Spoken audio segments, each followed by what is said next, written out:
we will start with some easy basic questions on surds and indices. First question, square root of 2 power 4, cube root of 64, fourth root of 2 power 8. I need to get this value. Find the value of this particular surd. Now this can also be written as 2 power 4. I will write it as it is. Square root is nothing but power 1 by 2. It is power 1 by 2. One problem I am writing in detail. It is power 1 by 2. 64 I will write it as it is. 64 is nothing but 4 power 3. Right? 64 is nothing but 4 power 3. Cube root is nothing but power 1 by 3. And 2 power 8 I will write it as it is.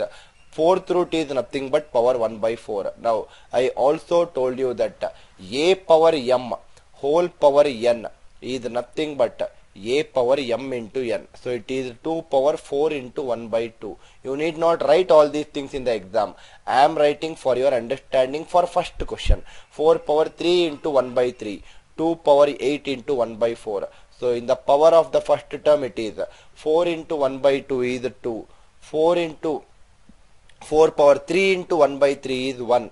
And 8 into 1 by 4 is 2. Right? It is 2. So it is 2 square plus 4 power 1 plus 2 square. Answer for the first question is 12.